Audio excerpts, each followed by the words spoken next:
Hello दोस्तों, आप सभी का बहुत बहुत स्वागत है आपके अपने YouTube channel BTC education study पे।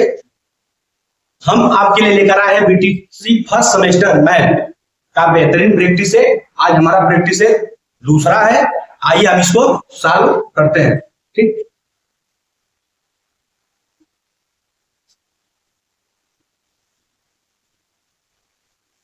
देखिए दोस्तों, हमारा पहला क्वेश्चन क्या कर रहा है, निम्नलिखित में 9 का अपवर्त। सबसे पहले हम जानेंगे कि अपवर्त होता क्या है। अपवर्त एक ऐसी संख्या होती है जिसको हम लगातार प्राकृतिक संख्याओं में गुणा करना है, क्या कहलाती है, अपवर्त संख्या कहलाती है। हमारी प्राकृतिक संख्याएं कहां से होती हैं, एक से लेके अनंत तक जो संख्याएं होती है उसे हम प्राकृतिक संख्या कहते हैं। बात समझ में आ रही है। देखिए हमसे क्या पूछा है, निम्नलिखित में 9 का अपवर्त है। तो हम सबसे पहले 9 का अपवर्त निकालेंगे। तो लिखेंगे 9 का अपवर्त, 9 को 9, 9 दूनी 18, 9 त्रिक 27, 9 चौको 36। बात समझ में आ रही है। देखिए इसका मतलब हम प्राकृतिक संख्याओं में इसका लगातार गुणा कर रहे हैं। जैसे 9 का गुणा देखिए 1 में किए हैं, 9 का गुणा 2 में किए हैं, फिर 9 का गुणा 3 में किए हैं, 9 का गुणा किसमें किए हैं, 4 में किए हैं। लगातार प्राकृतिक संख्या में गुणा कर रहे हैं ना। उसी तरह देखिए 9 एक कम 9, 9 दूनी 18, 9 त्रिक 27, 9 चौको 36। तो हमारा देखिए ऑप्शन से इसमें कौन सा मिल रहा है, दूसरा ऑप्शन मिल रहा है ना। तो हमारा क्या हो जाएगा, सही आंसर हो जाएगा। ठीक, अपवर्त समझ गए क्या होता है। अब चलते हैं अपने अगले क्वेश्चन पे।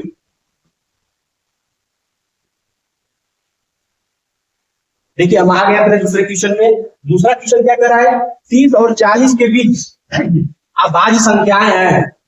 30 और 40 के बीच अभाज्य संख्याएं हैं। तो सबसे पहले हम जानेंगे कि अभाज्य संख्या क्या होती है। अभाज्य संख्या ऐसी संख्या होती है जो एक से और स्वयं से कटती हो, उसे हम क्या कहते हैं, अभाज्य संख्या कहते हैं। ठीक, तो हम पर सबसे पहले देखेंगे यहाँ ऑप्शन में क्या दिया है, 31,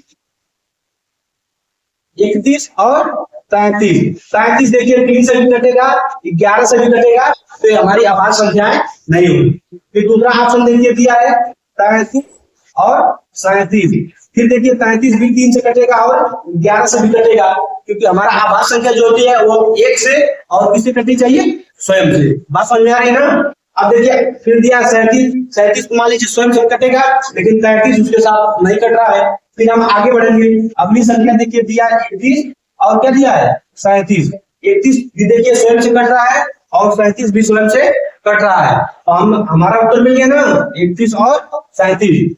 अभाज्य संख्या क्या होती है, एक ऐसी संख्या जो एक से कटती हो और स्वयं से कटती हो, उसे हम क्या करते हैं, अभाज्य संख्या करते हैं। समझ में आ रहा है ना। तो देखिए 31 यहाँ था, 35 था, 35 भी 3 से कट रहा है, 11 से भी कट रहा है, तो हमारी अभाज्य संख्या नहीं होगी। ठीक, बात समझ में आ रही है ना, आप लोग को समझ में आ रहा है। अब चलते हैं अपने अगले क्वेश्चन पे।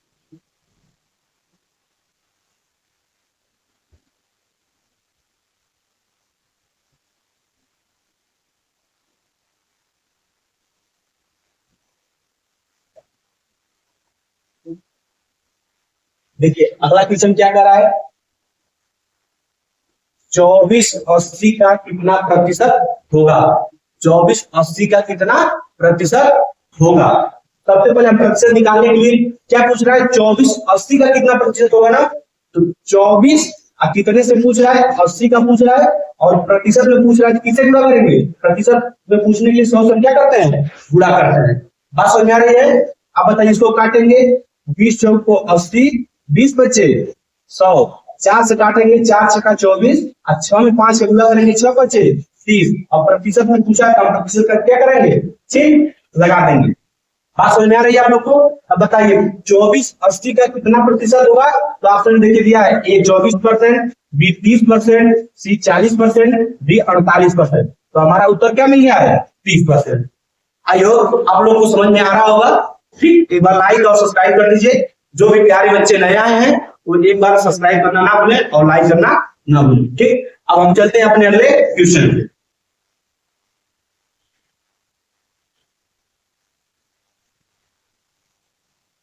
देखिए अगला क्वेश्चन क्या कर रहा है, 18% का भिन्न रूप होगा। 18% का भिन्न रूप। देखिए 18% का भिन्न रूप निकालेंगे तो भिन्न में बदलने के लिए हम 100 से हमेशा क्या करते हैं, भाग देते हैं। 18 दिया है, 18% प्रतिशत हटा देंगे, किससे भाग देंगे, 100 से उसमें क्या कर देंगे, भाग दे देंगे। फिर इसको काटेंगे, 2 9 18, 2 बचे 10, जीरो बच गया, जीरो निकाल लेंगे। फिर यहाँ देखिए हमारी संख्या आ गई 9 बढ़ते 50। जब भी ये देखिएगा एक संख्या सम और दूसरी संख्या विषम आ जाए, वो संख्या फिर आगे नहीं कटती है। बात समझ में आ रही है, एक संख्या सम दूसरी संख्या विषम आ जाए तो फिर संख्या आगे नहीं कटती है, वहीं तक उसको छोड़ देते हैं। फिर हम ऑप्शन में देखेंगे कि ऑप्शन में 9/50 कहाँ दिया, देखिए पहले ही ऑप्शन में 9/50 दिया ना, तो ये हमारा क्या हो जाएगा, सही हो जाएगा। बात समझ में आ रही है, यहाँ देखिए 3/25 दिया है, 6/25 दिया है, 18/25 दिया है। ठीक, अब चलते हैं अपने अगले क्वेश्चन पे।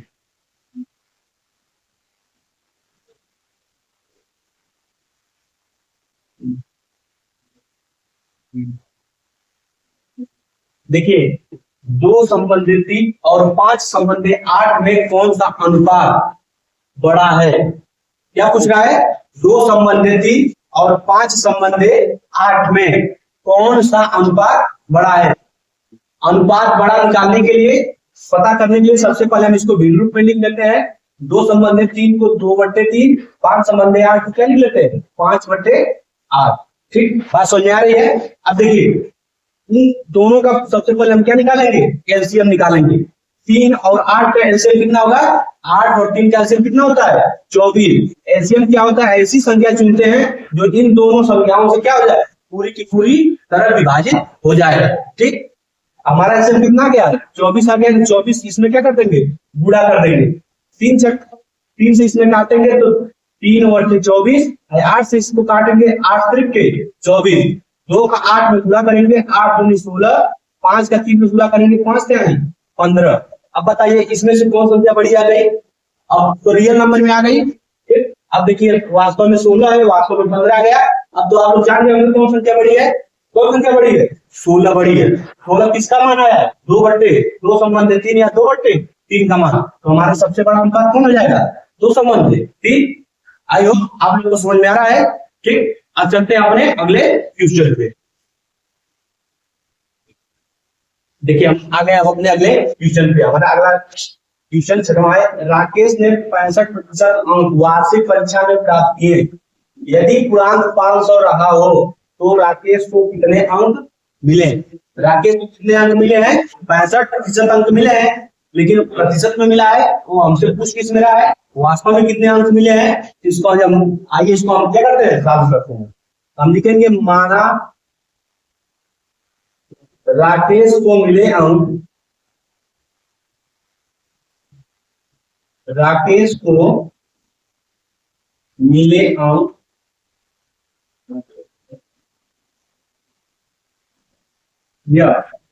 मान लिया, मान चल रहे हैं, माना राकेश को मिले अंक यक्स, यक्स बराबर वास्तव में कितना दिया है, पूर्णांक 500 दिया है, प्रतिशत में कितना दिया है, 65% दिया है ना। 500 का कितना निकाल लेंगे, 65% निकाल लेंगे, 65/100, 2 जीरो से 2 जीरो कट गया, यक्स बराबर 5 गुणे 65। ठीक, यक्स बराबर 5 का 65 में गुणा करेंगे तो 5 के 5 में करेंगे, 5 बचे 25 के 5, शेष कितना बचा 2। 5 का 6 में करेंगे, 5 6 का 30, आखिर कितना का 2, 30 2 32। यक्स का मान कितना निकल के आ गया, 325। हमने माना क्या था, माना राकेश को मिले अंक बराबर कितना था यक्स, तो यक्स का मान कितना आ गया 325। तो हम लिखेंगे राकेश को मिले अंक, राकेश को कुल 325 अंक मिले।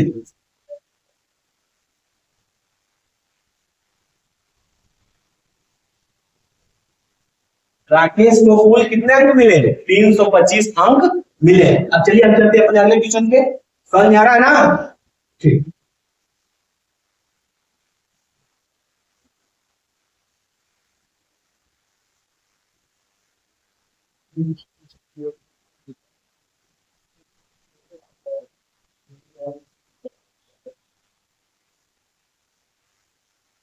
देखिए हमारा अगला क्वेश्चन आ गया समीकरण से। समीकरण क्या कर रहा है, समीकरण 3x-5 बराबर x प्लस 3 को हल कीजिए। तो आइए हम इसको हल करते हैं। 3x-5 बराबर x प्लस 3। अब हमसे बताइए, समीकरण का मतलब होता है कोई भी संख्या यदि माइनस में है, इक्वल की उधर जाती है तो प्लस हो जाती है, प्लस वाली संख्या है इक्वल की उधर जाती है तो माइनस हो जाती है, गुणे वाली संख्या है तो उधर जाती है तो भाग हो जाती है, अब भाग वाली संख्या है तो उधर जाती है तो क्या हो जाती है, गुणा हो जाती है। इधर बताइए 3x है, ठीक, अचर पदों को हम एक साथ लेते हैं और चर पदों को एक तरफ करने की कोशिश करते हैं, ठीक। इधर देखिए 3x है, इधर x है ना, इधर लाएंगे तो माइनस है, क्योंकि इधर कौन सा चिन्ह है, प्लस चिन्ह है, बराबर इधर प्लस 3 है तो 3, इधर -5 है तो उधर जाएगा क्या जाएगा, +5।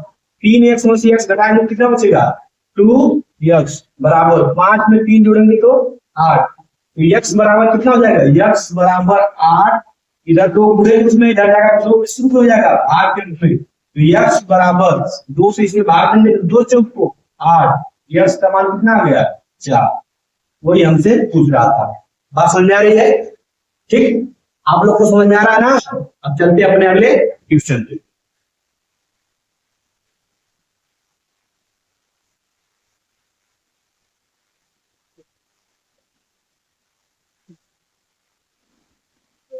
देखिए हमारा अगला क्वेश्चन है, यदि किसी वर्ग की भुजा 6 सेंटीमीटर है तो उसका क्षेत्रफल ज्ञात करना है। क्या ज्ञात करना है, क्षेत्रफल। तो सबसे पहले हमको जानना होगा कि वर्ग का क्षेत्रफल क्या होता है। वर्ग का क्षेत्रफल होता है, वर्ग का क्षेत्रफल बराबर भुजा स्क्वायर, भुजा का स्क्वायर, तो इसको हम लिख सकते हैं भुजा गुणे भुजा। अब भुजा का मान हमको ऑलरेडी पता है, भुजा का मान कितना दिया है, 6 सेंटीमीटर दिया है, तो हम भुजा की जगह रख देते हैं 6 गुणे 6, 6 का 6 में गुणा करेंगे कितना हो जाएगा, 36। इसकी यूनिट किसमें दी है, सेंटीमीटर में, किसमें लिख देंगे, 36 सेंटीमीटर। बात समझ में आ रही है ना। ये यूनिट लिखना बहुत जरूरी है, कि अगर आप लोग नहीं लिखेंगे तो आपका नंबर कट भी सकता है। बात समझ में आ रही है। अब हम चलते हैं अपने अगले क्वेश्चन पे।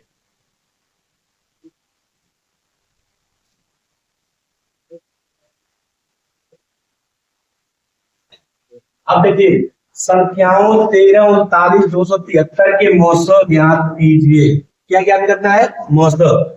मौसम हम दो विधियों से ज्ञात करते हैं, एक होता है गुणनखंड विधि और एक होता है भाग विधि के द्वारा, ठीक। तो आइए हम आपको दोनों तरीकों से सिखाते हैं। देखिए सबसे पहली विधि है इधर भाग विधि।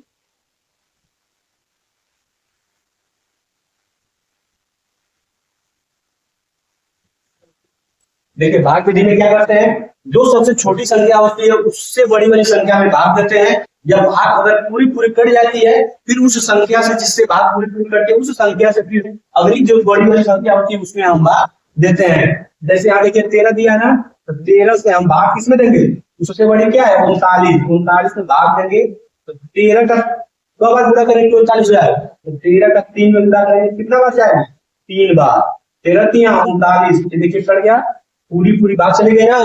अब भाग कब तक देते हैं, जब तक कि शेषफल क्या आ जाए, शून्य ना आ जाए, ठीक। अब पूरी पूरी भाग कर गई ना, हम भाग किससे दिए, पूरी पूरी 13 से, तो हम फिर 13 से किस वाली संख्या में देंगे, फिर उससे बड़ी वाली संख्या में देंगे। उससे बड़ी वाली संख्या क्या है, 273। अब बताइए 13 से ऐसी भाग देते हैं, चाहे तो ये दो पहले एक अंक देते हैं, एक अंक भाग नहीं जाएगी तो हम क्या लेंगे, 2 अंक। 13 से, अब यहाँ देखिए 27 है, 13 का ऐसा हम पहाड़ा पढ़ेंगे, चाहे तो 27 हो जाए, चाहे तो 27 से कम रहे। बताइए 13 दूनी 26, 13 3 39, 27 से ज्यादा 39 हो जा रहा है ना, हम कब वाले जाएंगे, 2 बार। 13 दूनी 26, 7 में से 6 जाएगा, 1 बचेगा, और 2 में से 2 जाएगा, क्या जाएगा, कट जाएगा। फिर 3 बचा, 3 को क्या कर लेंगे, उतार लेंगे, और फिर 13 से किसमें भाग देंगे, 13 में। 13 का 13 भाग देंगे तो कब आ जाएगा, 1 बार जाएगा। पूरी पूरी भाग करनी नहीं कर गई, शेषफल हमारा क्या आ गया, 0 आ गया ना। जिस संख्या से पूरी की पूरी भाग कट जाती है वही हमारा क्या होता है, मौसम होता है। तो हमारा यहाँ क्या हो जाएगा, मौसम बराबर 13 किससे कटी है, पूरी 13, ठीक। क्या करा, संख्याओं 13, 39, 273 के मौसम ज्ञात कीजिए ना, तो मौसम कितना गया 13। बात समझ में आ रही है। अब आइए इसको हम किस विधि से लगाते हैं, गुणनखंड विधि से, ठीक है ना। आइए बताइए, इसे गुणनखंड करेंगे, 13 का निकालेंगे, 39 का निकालेंगे, और किसका निकालेंगे 273 का निकालेंगे। 13 का गुणनखंड कौन कौन होगा, एक ऐसी संख्या जो इसको पूरी से पूरी तरह क्या कर दे, विभाजित कर दे। एक होगा और क्या होगा 13 होगा। 39 से निकालेंगे, 1 होगा, 3 होगा, 13 होगा, और स्वयं क्या होगा 39 होगा। अब इससे निकालेंगे, इसका क्या हो जाएगा 1, 3, 7, 13, और किससे कटेगा 39, और स्वयं से कटेगा। ठीक, आप लोग गुणनखंड बताए थे पिछली वीडियो में, उसमें जाकर देख लीजिएगा, ठीक ना। अब बताइए, अब इसमें हम ढूंढते हैं कॉमन, जो तीनों में क्या हो कॉमन हो, वही हमारा क्या होता है मौसा होता है। वो और वो सबसे बड़ी से बड़ी क्या हो संख्या भी हो। तो एक है, एक से बड़ी देखते हैं, फिर 3 यहाँ है, 3 यहाँ है, 3 अगली वाली संख्या में नहीं है, ऊपर वाली में उसको छोड़ देंगे। फिर देखिए 13 यहाँ है, 13 यहाँ है, 13 यहाँ है, 13 13 तीनों मिल गया ना, और एक से बड़ा भी मिला ना, तो ये हमारा क्या हो जाएगा मौसा हो जाएगा। ठीक, देखिए ये तीनों में मिला था कॉमन, तो ये हमारा क्या हो जाएगा मौसा हो जाएगा। आप समझा नहीं ना, लिखेंगे मौसा बराबर कितना आएगा 13। बात समझ में आई ना। अब हम चलते हैं अपने अगले क्वेश्चन।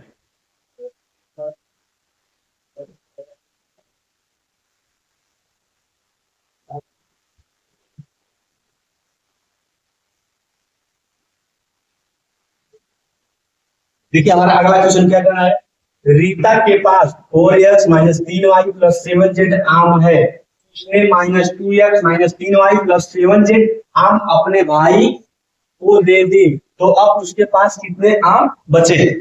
सबसे पहले मान लीजिए दो व्यक्ति हैं, एक मान लीजिए चंद्रविजय है, एक मान लीजिए प्रेमचंद। ठीक, अगर चंद्रविजय को प्रेमचंद को 10 रुपया देना है, ठीक 10 रुपया है चंद्रविजय के पास, अब प्रेमचंद को 5 रुपए देना है, तो हम क्या करेंगे, वो 10 रुपया से उसमें 5 रुपया देंगे तो घटाएंगे ना, कम होगा ना। जब 10 रुपया में से 5 रुपया उनको दे देंगे तो उनके पास 5 रुपया बचेगा ना, तो क्या किए हैं उसको दिए तो घटाना की तरफ से हुआ ना, 10 में से 5 घटाए तो उनके पास कितना बचा है 5 बचा है ना। उसी तरह हम यहाँ पर भी क्या करेंगे, रीता के पास कितने आम थे, उन्होंने उसमें से कितना आम दे दिया, इतना आम दे दिया अपने भाई को, तो बचा कितना, इसमें से हम इसको क्या करेंगे घटाएंगे ना। आइए हम इसको घटाते हैं। देखिए 4x - 3y + 7z एक संख्या हो गई, दूसरी संख्या कितना दिया है -2x - 3y + 7z, ठीक ना। इसमें से इसको हम क्या करेंगे घटाएंगे ना, तो हम यहाँ क्या लगा देंगे घटाना का चिन्ह। बात समझ में आ रही है ना। एक बार लाइक कर दीजिएगा, और कमेंट में कोई भी दिक्कत हो तो आप कमेंट बॉक्स में कमेंट कर सकते हैं। ठीक, हम अगली वीडियो में उसका सुधार करने की कोशिश करेंगे, ठीक ना। अब देखिए हम इसको लिखेंगे 4x - 3y + 7z। अब बताइए जब कोष्टक के पहले माइनस चिन्ह रहता है तो अंदर वाली संख्याएं परिवर्तित हो सकती है, लेकिन अगर कोष्टक के बाहर प्लस वाला चिन्ह है तो संख्याएं जो संख्या के पीछे जो मान होता है वो परिवर्तन नहीं हो सकता है। अब बताइए यहाँ माइनस है, माइनस का माइनस में पूरा करेंगे क्या हो जाएगा +2x, माइनस का माइनस में पूरा करेंगे क्या हो जाएगा +3y, माइनस का प्लस में पूरा करेंगे तो -7z। समझ में आ रहा है ना। देखिए अब क्या करेंगे, एक 4x है एक 2x है, ठीक एक सजाती को एक तरफ करेंगे, ठीक उसमें से फिर देखेंगे घटने लाग रहेगा तो घटाएंगे, अगर जोड़ने लाग रहेगा तो क्या करेंगे जोड़ेंगे। इसके भी अगर देखिए 4x भी प्लस में है 2x भी प्लस में है ना, तो 4x + 2x मिल कितना हो जाएंगे 6x हो जाएंगे। जितना -3y उतना +3y, जितना -3y उतना +3y ना। अब 3y में से 3y घटाएंगे तो क्या हो जाएगा 0 हो जाएगा। जितना देखिए जितना 7 यानी कि z दिया है इसको z लिख देते हैं, जितना देखिए +7z दिया उतना -7z भी दिया ना, इसमें से भी पूरा पूरा कट जाएगा। हमारा उत्तर क्या बचा केवल सब 6x, ये हमारा क्या जाएगा, आंसर हो जाएगा। बात समझ में आई ना। इसमें से इस संख्या को घटा देंगे, घटाएंगे किस प्रकार, इस प्रकार घटाएंगे। समझ में आ रहा है ना। अब देखो एक इसमें एक और विधि होती है, एक इस तरह की घटाते हैं 4x minus 3y plus 7z। इसमें से घटाएंगे, जिसे हम घटाना घटाते हैं, minus 2x minus 3y plus 7z। अब अगर हम घटाएंगे तो माइनस माइनस माइनस क्यों जगह लगाएंगे ना, जो नीचे माइनस होता है ऊपर वाले चिन्ह में उसका गुणा करते हैं। क्या करते हैं, गुणा करते हैं। माइनस का माइनस में गुणा करेंगे प्लस हो जाएगा, और 4x में 2x जोड़ेंगे कितना आ जाएगा, 6x। माइनस का माइनस में गुणा करेंगे क्या हो जाएगा, प्लस हो जाएगा 6x। अब बताइए ये माइनस है ना, माइनस है पूरा माइनस में करेंगे तो ये संख्या क्या हो जाएगी, प्लस हो गई। और जितना प्लस है उतना क्या है, माइनस है, इसका मान क्या आ जाएगा, 0 आ जाएगा। फिर देखिए यहाँ पर भी माइनस है, यहाँ प्लस है, प्लस माइनस से गुणा करेंगे तो क्या हो जाएगा, यहाँ माइनस होगा ना, यहाँ प्लस माइनस से पूरा माइनस, ये माइनस 7z हो गया, प्लस 7z ये भी करके इसका मान क्या आ जाएगा, 0 आ जाएगा। 0 की कोई वैल्यू नहीं होती है, इसका मान कितना आ गया, 6x। देखिए इतना भी आया, इतना भी आया। आपको चाहे इस विधि से करना हो चाहे इस विधि से करना हो, आपको अब समझना है कौन सी विधि आपको समझ में आए। बात समझ आई, ठीक। अब चलते हैं हम अपने अगले क्वेश्चन पे।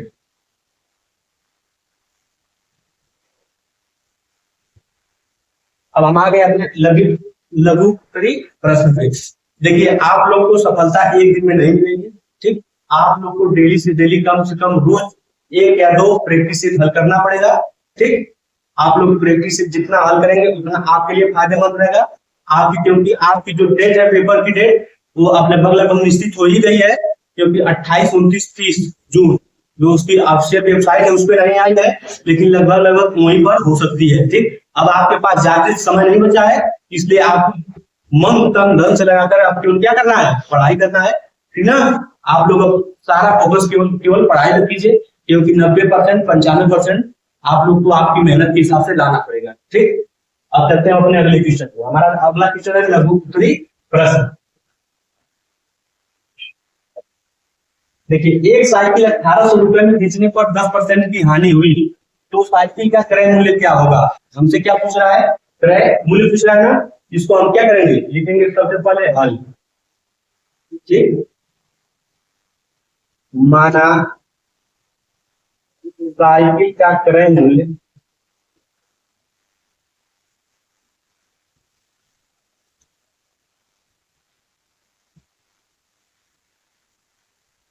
बराबर यक्स। क्रय मूल्य कितना मान लिया आप, यक्स। हमको हानि प्रतिशत पता है, विक्रय मूल्य पता है, हमको निकालना है क्रय निकालना है। अब देखिए तो होता क्या है, हानि प्रतिशत बराबर क्रय मूल्य माइनस विक्रय मूल्य बटे क्रय मूल्य पूरे का पूरे 100। ये होता है क्रय मूल्य को हम कास्ट प्राइस भी बोलते हैं। बात समझ में आई। अब क्रय मूल्य को सेलिंग प्राइस, ठीक। अब देखिए हानि प्रतिशत हमको दिया है, यहाँ देखिए लिख देते हैं, हानि बराबर 10%, विक्रय हमारा दिया है 1800, जो मान दिया है इस सूत्र से क्या कर देंगे, इसका वही भी मान रख देंगे। हानि प्रतिशत कितना है 10, तो 10 बराबर क्रय मूल्य कितना दिया, क्रय मूल्य नहीं दिया है, क्रय मूल्य कितना माने, यक्स माने हैं, यक्स माइनस विक्रय मूल्य कितना है 1800, हम क्या लिख देंगे 1800 बटे क्रय मूल्य कितना है, यक्स माने हैं यक्स, इसका पूरा क्या कर देंगे गुणे फिर 100। यहाँ तक बात समझ में आई। अब देखिए हम आगे बढ़ते हैं। इधर देखिए इधर 100 किस रूप में है, गुणे रूप में ना। हम बताए थे जब भी इक्वल या बराबर के अगर एक पक्षांतर में आता है, अगर गुणे है तो इधर आएगा किस रूप में हो जाएगा, भाग के रूप में हो जाएगा ना। 10 इधर गुणे के रूप में, इधर आएंगे 10 बटे कितना हो जाएगा 100 बराबर यक्स माइनस 1800 बटे यक्स। यहाँ तक समझ आया। अब देखिए ये हमारा एक रैखिक समीकरण के रूप में हो गया। जब रेखिक संकट के रूप में हो जाता है तो हम उसमें क्या करते हैं, तिर्यक गुणा करते हैं। क्या करते हैं, तिर्यक गुणा। यक्स का किसमें गुणा करेंगे, 10 में करेंगे, तो 10 का यक्स में गुणा करेंगे कितना हो जाएगा, 10 यक्स बराबर 100 का यक्स में गुणा करेंगे कितना हो जाएगा, 100 यक्स। 100 यक्स, फिर माइनस है माइनस, फिर 100 का किसमें गुणा करेंगे, 1800। किसमें गुणा करेंगे, 1800। 1800 में 100 का गुणा करेंगे कितना हो जाएगा, 1,80,000।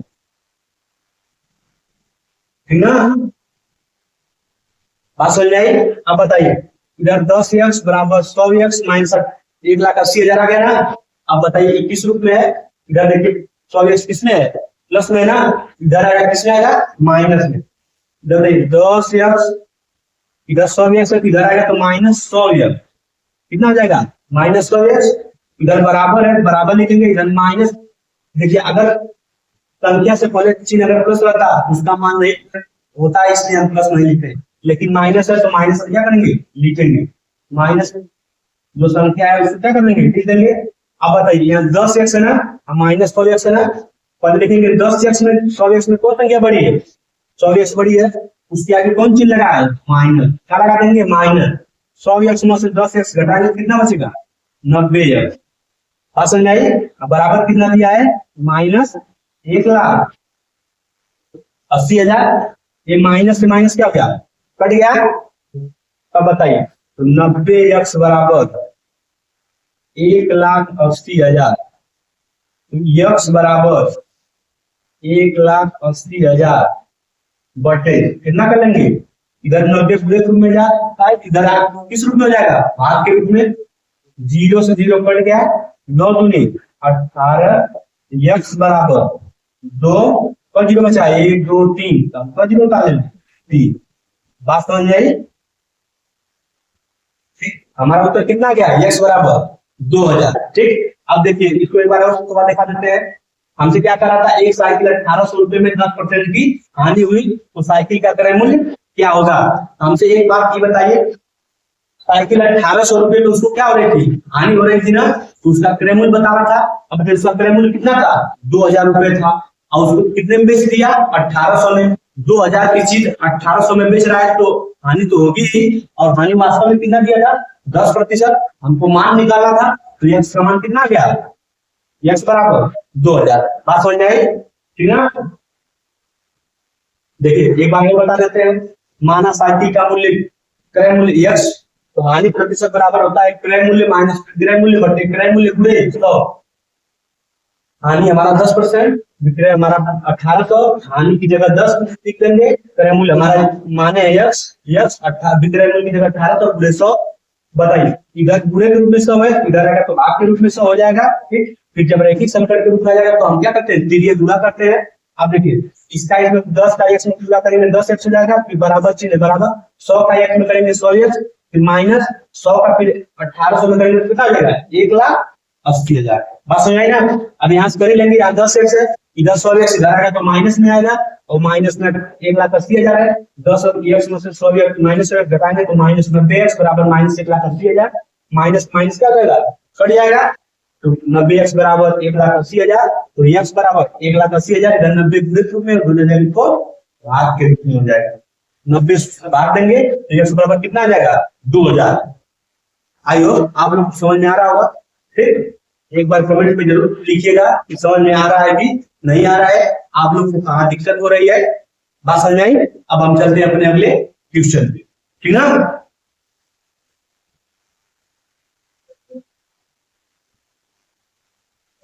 देखिए हमारा अगला क्वेश्चन है, ₹500 का 3 वर्ष का 12% वार्षिक ब्याज की दर से साधारण ब्याज ज्ञात करें। एकदम आसान क्वेश्चन है, एकदम आसान क्वेश्चन है, बस आपको फार्मूला याद होना चाहिए। अब ध्यान से देखिए क्या दिया है, मूलधन दिया है, मूलधन बराबर कितना दिया है, 500, वर्ष कितना दिया है 3, दर कितना दिया है 12, ये दिया ना। हम बताइए यहाँ निकालेंगे जब, तो हमसे क्या पूछ रहा है, साधारण ब्याज याद करें ना, क्या होता है, साधारण ब्याज बराबर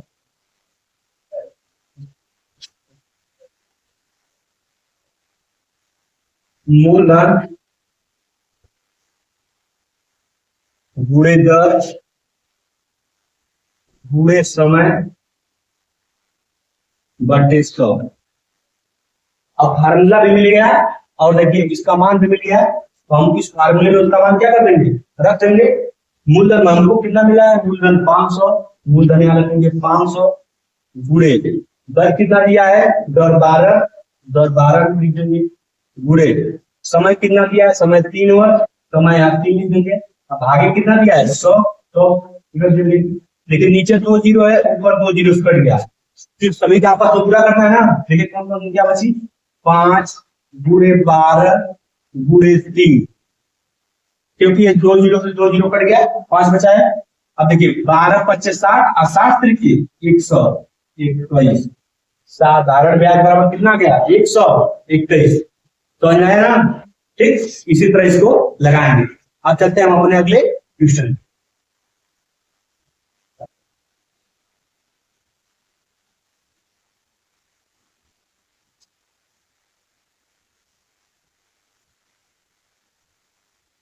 अब देखिए हमारा अगला क्वेश्चन आ गया, भिन्नों का जोड़ भिन्नों का गुणा।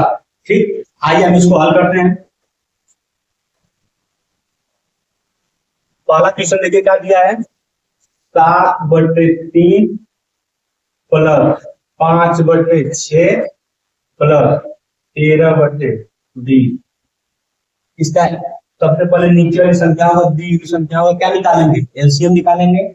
बताइए 3 6 20 का एलसीएम कितना होगा, एलसीएम कौन सी संख्या दी है, जो इन तीनों से भाग देने पर वो संख्या पूरी से पूरी क्या आ जाए, कट जाए।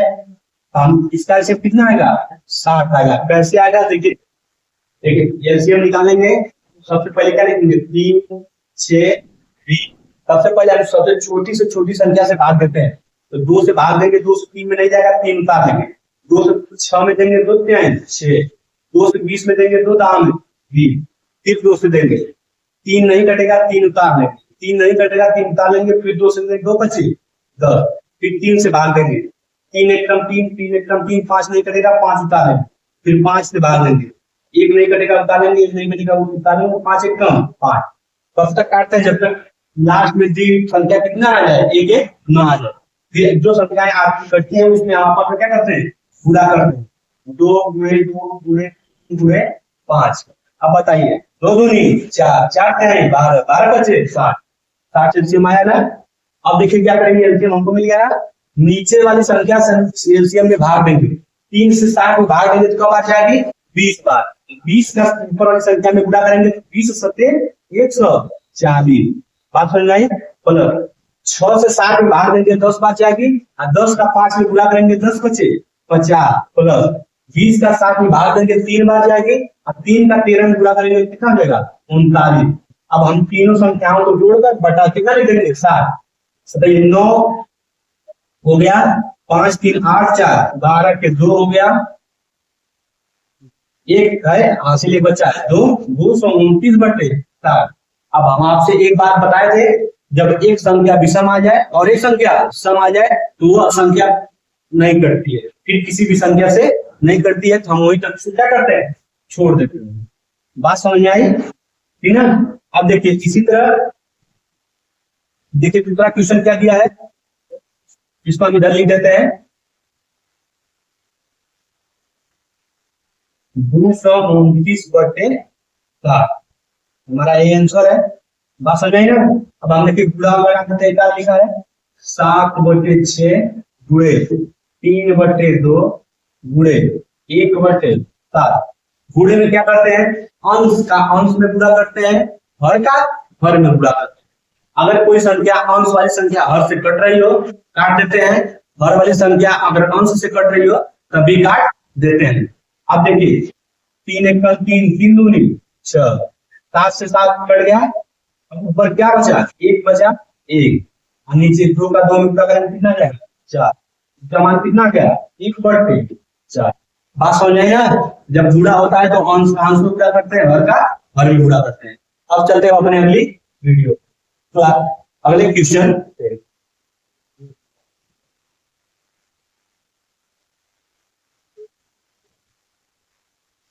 अब देखिए एक सवाल आ गया, एक आयताकार मैदान की लंबाई 6 मीटर तथा चौड़ाई 4 मीटर हो, तो परिमाप आयताकार मैदान का परिमाप तथा क्या ज्ञात करना है, क्षेत्रफल ज्ञात करना है। तो सबसे पहले जानेंगे आयत का परिमाप। आयत का परिमाप क्या होता है, 2 धन लंबाई धन चौड़ाई, 2 गुणे लंबाई धन चौड़ाई बने 2, या कोई चीज नहीं लगा देंगे, पूरा लंबाई हमको दिया है 6 प्लस चौड़ाई दिया है 4, बताइए 2 गुणे 6 4 10, और 10 का 20 में 10 दूनी 20 मीटर, इसमें आएगा मीटर में दिया है तो मीटर। बात समझ गए ना। आयत का परिमाप बराबर होता है 2 गुणे लंबाई धन चौड़ाई, तो 2 हो गया, लंबाई 6 दिया है, लंबाई 6 प्लस चौड़ाई 4 दिया है, चौड़ाई 4, 2 का 6 4 10, 10 का 2 में पूरा करेंगे 10 दूनी 20 मीटर। अब हमसे क्या पूछ रहा है, क्षेत्रफल पूछ रहा है। आइए क्षेत्रफल बताते हैं। क्या देखिए, आयत का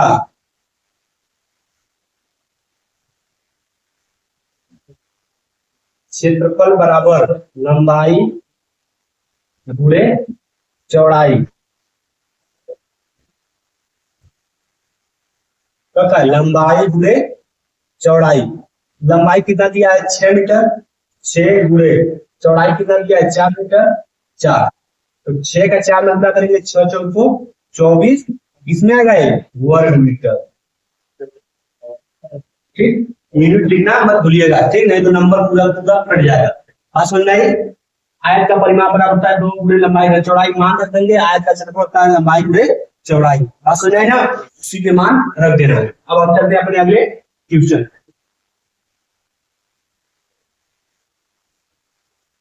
एक दुकानदार के पास 60 गेंद थे, 40 गेंद बिक गए, कुल कितने प्रतिशत गेंद बिके।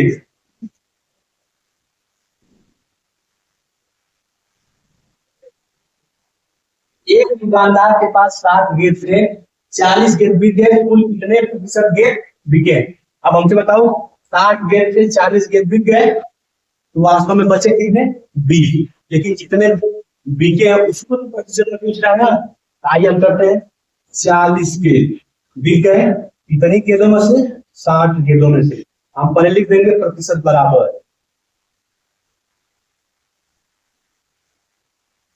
प्रतिशत बराबर 60 गेंद में से 40 गेंद बिक गए। अब किसने पूछ रहा है प्रतिशत में, प्रतिशत में पूछेगा 100 में क्या कर देंगे पूरा, 20 गुनी 40 30 क्या है 60, अब 100 का 100 में पूरा करेंगे 200, 200 बटे 3, 3 से भाग देंगे, 3 से 18, 3 से 18 भाग नहीं जाएगी 10 में लगाएंगे, फिर 3 से 18, फिर 3 से 18, इसमें लिखेंगे प्रतिशत में, क्योंकि किसने पूछा है प्रतिशत में। 3 से 200 में भाग देखकर देख लीजिएगा आप लोग, इतना आ रहा है कि नहीं आ रहा है। बात समझ में आई। अगर समझ में आ रहा होगा तो आप लोग एक बार जरूर कमेंट में कमेंट कीजिएगा, अगर कोई गलती भी होगी तो उसको भी कमेंट बॉक्स में कीजिएगा, ठीक ना। अब चलते हैं हम अपने अगले क्वेश्चन। क्वेश्चन पे 17 क्वेश्चन सिंप्लीफिकेशन से है, आइए इसको हम हल करते हैं।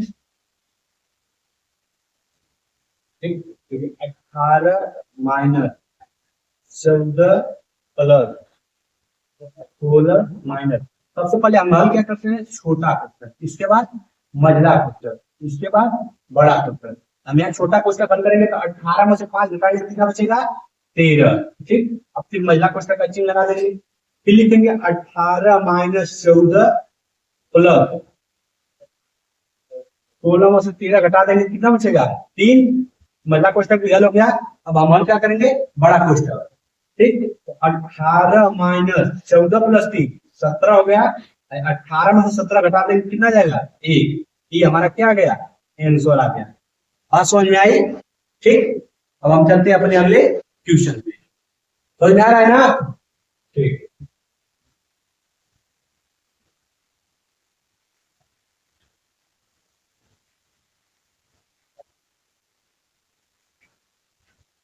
देखिए हमारा आखिरी और लास्ट क्वेश्चन है, क्योंकि प्रैक्टिस टेस्ट में मैथ के फर्स्ट सेमेस्टर में 18 क्वेश्चन होता है, ये हमारा 18वां क्वेश्चन है। ठीक, आप लोग डेली बाय डेली क्लास शाम 7 बजे आप लोग को उपलब्ध मिलेगी, ठीक ना। आप लोग देखना ना भूले, डेली क्लास आप लोग ज्वाइन कीजिए। 25 में 25 दिलाने की गारंटी हमारी है, केवल क्लास मत छोड़िएगा आप लोग, ठीक। अब आइए हम 18वां क्वेश्चन बताते हैं। दो संख्याओं का महत्तम समापवर्त 15 तथा उनका गुणनफल 900 है, तो उनका लघुत्तम समापवर्त ज्ञात कीजिए। अब बताइए क्या होता है, लघुत्तम समापवर्त बराबर होता है गुणनफल बटे मौसर, महत्तम समापवर्त इसको बोलते हैं, ठीक। लसन निकालेंगे तो एक गुणनफल कितना दिया है, दो संख्याओं का महत्तम गुणनफल, इसका फार्मूला एक होता है a गुणे b बटे एचसीएफ, ठीक। एचसीएफ का मतलब मौसर और दो संख्याओं का गुणनफल हो गया। अब हम रख देंगे दो संख्याओं का गुणनफल कितना दिया है 900 बटे एचसीएफ कितना दिया है 15 15 900 में 15 से भागेंगे 15 से 90 जीरो बचा, जीरो उतारने के तो एलसीएम बराबर कितना गया 7। बात समझ में आई, यही आपका था आखिरी क्वेश्चन और आंसर। आई होप आप लोग को समझ में आ रहा होगा, ठीक। इसी के साथ हम इस क्लास को समाप्त कर रहे हैं। आप लोग हमारे चैनल पे अगर जो भी बालक नए आए हो वो चैनल को सब्सक्राइब करना ना भूलें, ठीक। इसलिए आपको प्रतिदिन नई से नई वीडियो आपके पास उपलब्ध होती जाए, ठीक। अगर हमसे कोई भी गलती हुई हो तो उसको आप लोग कमेंट करके जरूर बताइएगा, ठीक। धन्यवाद। अब मिलते हैं आपसे फिर अगले वीडियो में।